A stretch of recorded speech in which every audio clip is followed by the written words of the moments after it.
Buen día para todos, somos Gina Paola Gualtero Oviedo y John William Betancourt, estudiantes de sexto semestre de Administración Pública Territorial, CETAP Villavicencio.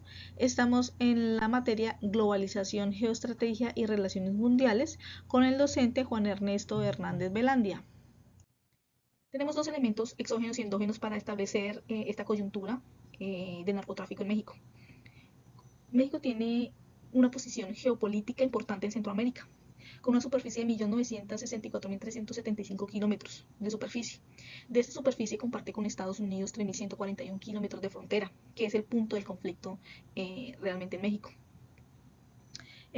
Posee 130 millones de personas, tiene también, es una en el ranking de las economías en el mundo, posee la número 15 y de las economías en Latinoamérica posee la número 2.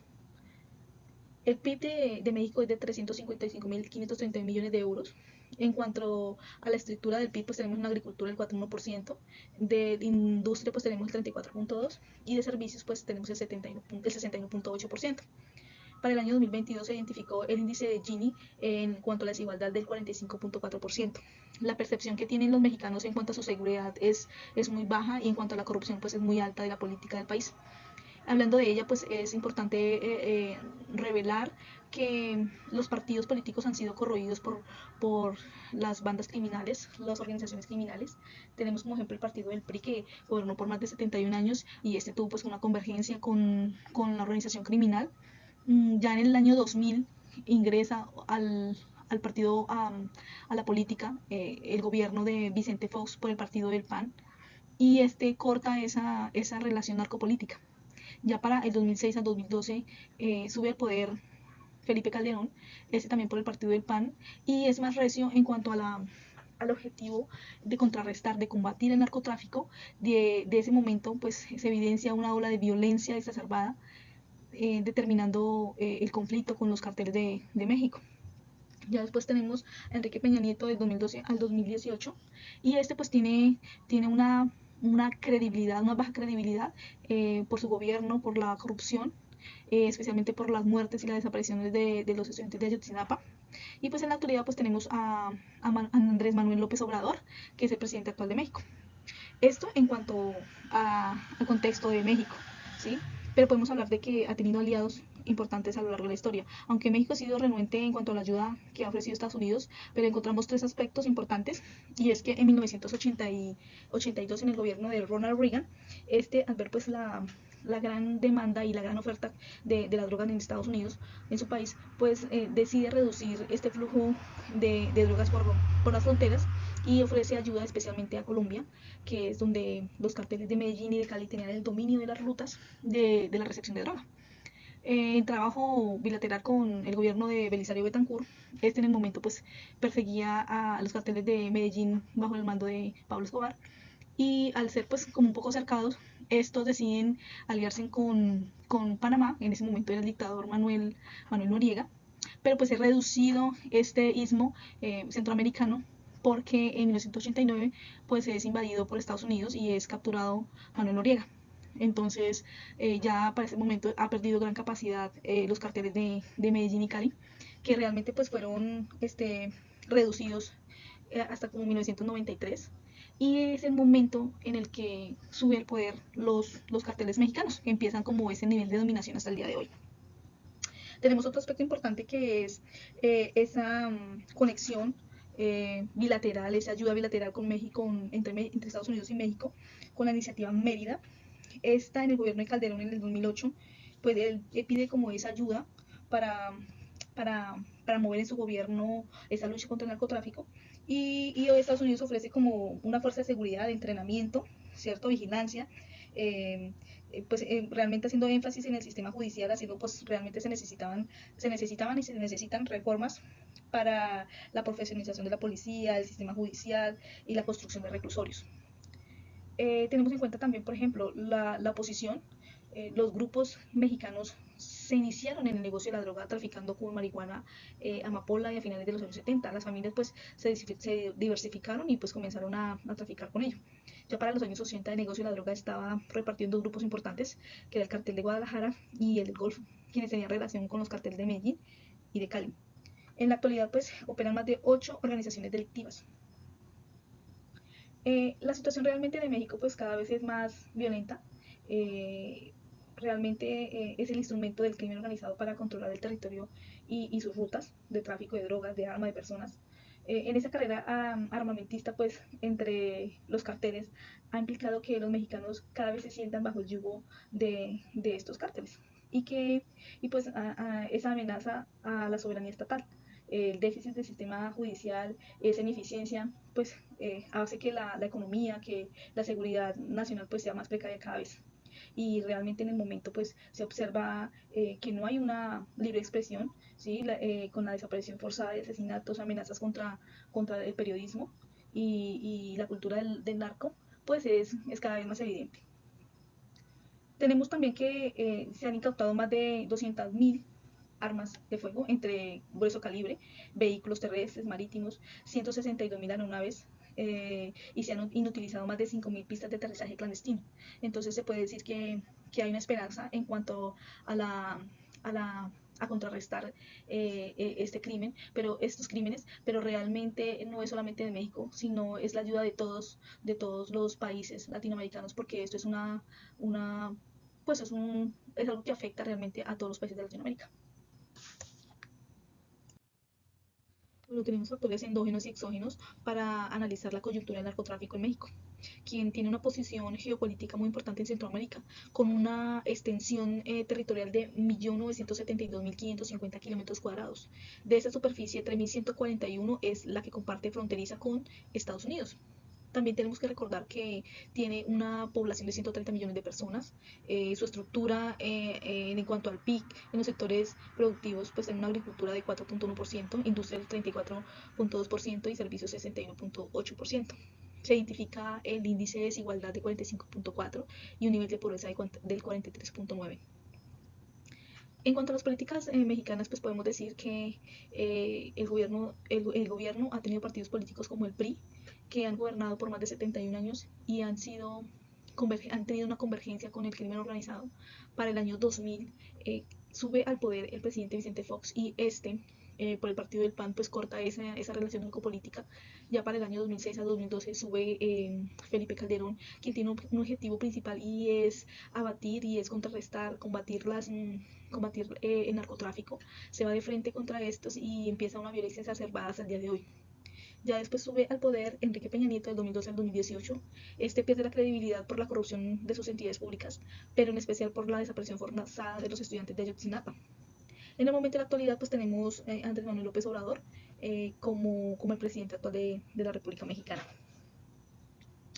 México ha tenido aliados importantes, pero realmente ha sido renuente en cuanto a las ayudas de Estados Unidos. Tenemos dos aspectos a destacar y es que, por ejemplo, en el gobierno de Ronald Reagan en 1982, al ver esa proliferación de las rutas y esa gran demanda de Estados Unidos y esa oferta en especial de Colombia en cuanto a las drogas, porque en ese momento pues dominaban el mercado, decide ayudar a Colombia prácticamente, entre comillas, y ofrecer su inteligencia para perseguir, abatir, acercar a los carteles de Medellín y Cali. Estos se alían con el gobierno panameño bajo el mandato del dictador Manuel Noriega, quien fue reducido en 1989 cuando Estados Unidos pues invadió Panamá. Ya viéndose así, pierde gran capacidad de funcionamiento los carteles de Medellín y Cali. Y ese es el momento en la década del 90 que los carteles de México empiezan a tomar poder hasta el día de hoy. Pues estos grupos mexicanos realmente históricamente pues se iniciaron traficando con la marihuana y la amapola a finales de los 70. Ya para los años 80 el negocio de la droga pues estaba repartido en dos grupos en México, el cartel de Guadalajara y el cartel del Golfo, quienes tenían la relación pues con los carteles de Medellín. Y pues en la actualidad pues tenemos que actualmente operan más de 8 organizaciones delictivas en México. Esto abre un panorama importante a destacar y es que la violencia de México es un instrumento de crimen organizado. ¿Sí? Pues, ¿por qué? Pues para controlar el territorio y las rutas de tráfico de drogas, de armas, de personas a Estados Unidos. Es esta carrera armamentista entre los carteles ha implicado que los mexicanos cada vez se sientan más bajo el yugo de este tipo de cultura pues de narcotráfico, de corrupción, teniendo en cuenta que pues en el marco de justicia de México pues es muy precario, ¿sí? Y pues este narcotráfico es un problema global pues por la relación de la transacción entre la producción comercial y el consumo. Realmente México no podrá acabar con ese flagelo a menos que necesite la colaboración de sus hermanos países, así como de políticas coordinadas entre ellos. En la actualidad, pues, se han incautado más de 200.000 armas de fuego, vehículos terrestres, marítimos, 162.000 aeronaves y se han inutilizado 5.000 pistas de aterrizaje. Continuando con la exposición, podemos observar el mapa de México y la frontera con Estados Unidos, que a su vez tiene frontera con Canadá y Canadá a su vez tiene frontera con Europa a través de Francia. En términos de los acontecimientos tenemos cuatro. El primer acontecimiento resalta la debilidad institucional, entendiendo que no hubo un combate frontal, el flagelo de la droga desde la década de los 60 y los 70, que es cuando se inicia el comercio de marihuana y los opiáceos de amapola a través de las rutas. El segundo acontecimiento son los 3.141 kilómetros de frontera, nada más y nada menos que con el principal país, por qué no decirlo, consumidor del mundo, y con Europa. Esas actividades de los 60 y los 70, entre ellas el comercio de marihuana y los derivados de la amapola, que son opiáceos, pues abren rutas de una frontera que no está en su momento custodiada y que permite generar una economía ilícita alrededor de varios elementos. El tercer acontecimiento es la incidencia de la política exterior de los Estados Unidos. Y en ese orden de ideas, Reagan, un presidente que dio combate frontal contra el narcotráfico, delegó al polémico Bush la responsabilidad de tener el manejo del sur de Florida, es decir, una fuente de trabajo para el tema antidrogas que le permitiría ser presidente más adelante. Eh, Ahí en ese momento el cartel de Guadalajara da muerte a un agente encubierto de nombre Camarena en el 85. Y el gobierno de los Estados Unidos presiona al presidente de México para el momento, que es Miguel de la Madrid, para dar fin al cártel de Guadalajara. Y cuando esto sucede, el cártel se atomiza en tres cárteles que son los que dan inicio a toda esta estructura, y es el cártel de Sinaloa, el de Tijuana y el de Juárez. El cuarto acontecimiento es la consecuencia de la aparición de los carteles de Medellín y Cali en Colombia y su posterior debilitamiento. Hay que decir que Colombia en los 80 surgen en este escenario en dos carteles, el de Cali y el de Medellín, pues entendiendo que es un negocio lucrativo de alto impacto en la economía y que obviamente tiene que darse a través del transporte por ruta aérea inicialmente, como lo hace en sus inicios el alemán Carlos Lee, el conocido narcotraficante de la época de los 80, pero ellos logran entender que existe una frontera con unas particularidades idóneas para traficar cocaína, pues son nada más y nada menos que 3.141 kilómetros de frontera de alto interés en un momento en que no está custodiada, en los que las políticas todavía no son bastante serias en términos del combate a estos flagelos. Pero luego viene la desestabilización de los cárteles de Medellín y Cali, en una guerra frontal entre ellos por el dominio de las rutas, un ataque frontal desde la Casa de Nariño, pues no muy contundente, pero sí apoyado de la política de extradición de los Estados Unidos, que permite ya finalmente el debilitamiento. Esto atomiza estos cárteles y surgen al menos 300 cárteles en el país, pero sin capacidad de comercio eh, álgido con Estados Unidos. Entonces es el momento en que los cárteles que habían iniciado en México pues se abren al mercado porque ya no tienen intermediarios, porque ya no tienen patronos, sino que ya ellos comienzan a cobrar impuestos, comienzan a hacerse dueños de la ruta y a generar mayor capacidad de ingresos. Frente a lo que tiene que ver con la relación de fuerzas en conflicto y los aliados, pues son los Estados Unidos de México. Podemos citar al expresidente Peña Nieto, que era del Partido Revolucionario Institucional.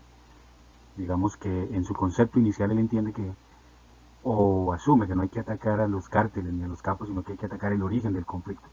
Es decir, las causas que dan origen al conflicto del narcotráfico en México, y pues son las causas son sociales.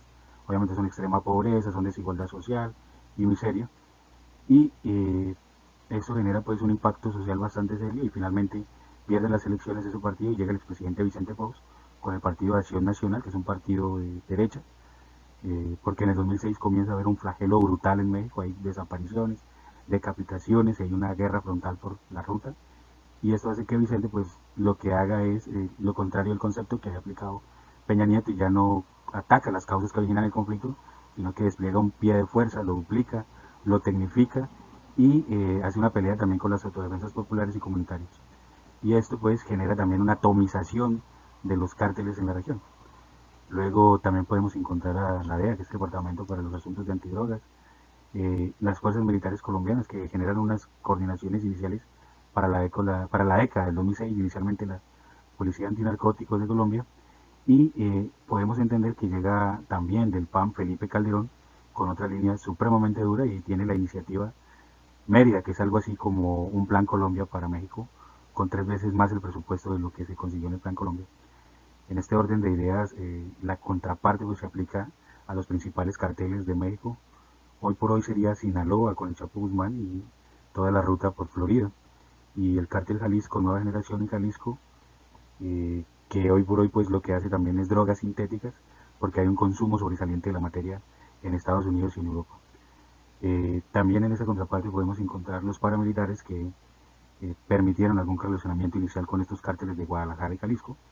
También encontramos blanqueadores de dólares, que son agentes fiduciarios en Estados Unidos y Europa del Este, y digamos que hay autoridades militares o del ejército que fueron cooptadas por estos cárteles para generar una narcoparamilitarización en este escenario, que permite que haya tecnificación y conocimiento militar y por lo tanto ellos puedan aplicar técnicas de amedrentamiento con la población y puedan desestabilizar el gobierno y puedan generar zozobra e ingobernabilidad.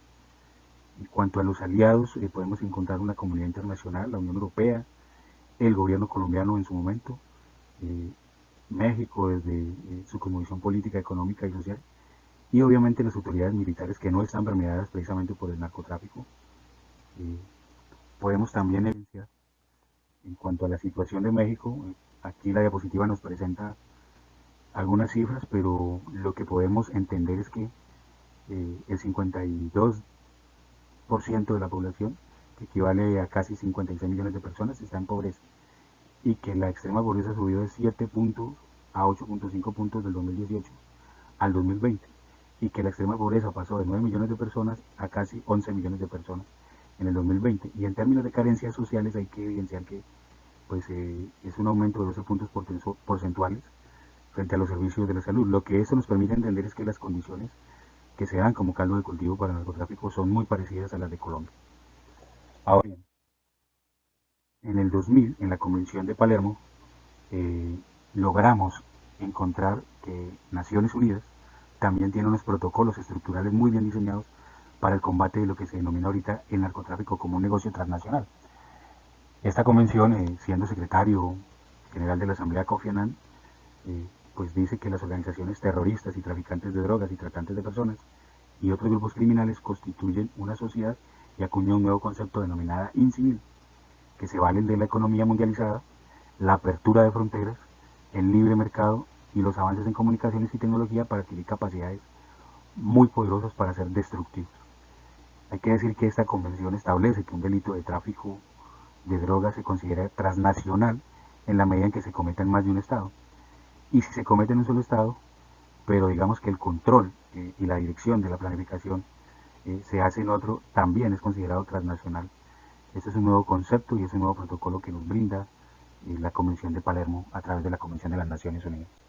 Esto es importante tenerlo en cuenta eh, para atender de manera coherente los escenarios que nos ofrece la política globalizada. Ahora bien, eh, digamos que hay 4 elementos que han acordado los gobiernos de México y los gobiernos de Estados Unidos en torno al combate de la droga, entendiendo que hay distintas posturas de acuerdo al partido de gobierno que pueda llegar a ejercer el poder. Hay algunas posturas que determinan que hay que atacar las causas que originan el conflicto, hay algunas que dicen que hay que doblar el pie de fuerza, tecnificar las fuerzas militares, conseguir recursos, y finalmente pues el presidente AMLO considera que hay que revisar el acuerdo de Mérida, la iniciativa de Mérida, porque es un juego de bastantes recursos que no ha dado los resultados, porque la conclusión que se logra percibir es que finalmente lo que se necesita es voluntades en otras materias de orden social. Sin embargo, hay que decir que los 4 elementos acordados en el gobierno de Barack Obama fueron combatir las organizaciones delictivas transnacionales, institucionalizar el Estado de Derecho y tener protección de los derechos humanos, dado que había muchos reclamos frente al comportamiento de las fuerzas militares, crear una frontera del siglo XXI entre los dos países, más desde lo social, más desde la participación y la superación, y construir, digamos, comunidades fuertes y resilientes. Este acuerdo está en este momento a la luz del día en términos de la política eh, que permitiría tener un combate directo a este flagelo, pero aún así está siendo muy cuestionada por el gobierno actual. Finalmente, las conclusiones pueden darse en términos de tres vectores. Primero, hay que entender que la razón de ser del narcotráfico no se da o se entiende porque ha sido el mercado estadounidense de la marihuana, de las metanfetaminas y la heroína, y ese carácter o esas características del narcotráfico pues están predeterminadas porque hay unos requerimientos productivos y logísticos que le permiten a estos cárteles pues crear rutas y mecanismos de distribución, tecnificarse seriamente, y sin el auge de ese consumo de los opiáceos en los 40 y 50, el consumo de la marihuana en los 60 y los 70 y el consumo de la cocaína en los 80 y de anfetamina en esta década, pues no hubiera sido posible explicar el crecimiento y el fortalecimiento del narcotráfico en México. Frente al tema, también es otra conclusión el tema de la política internacional, digamos la incidencia eh, que nos permite desde lo exógeno entender que en materia de combate a las drogas, pues hay bastantes repercusiones en el gobierno mexicano y en las Américas, empezando por la certificación con los mecanismos de cooperación, la política antidrogas, que determinan factores de acierto o desacierto en esta lucha. Y en cuanto al tema, creo que más crucial y más fuerte y de más incidencia, es el tema de la debilidad institucional, que nos permite entender que las relaciones entre el narcotráfico y la política son la forma en cómo se ha enfrentado la institucionalidad para poder superar en términos de justicia y poder atender la demanda de la población en este tema, pues no ha sido la mejor. Finalmente, decirles que estamos atentos a una a un segundo escenario que tenga que ver con analizar las causas que originan este flagelo. Mil gracias y muy buena tarde.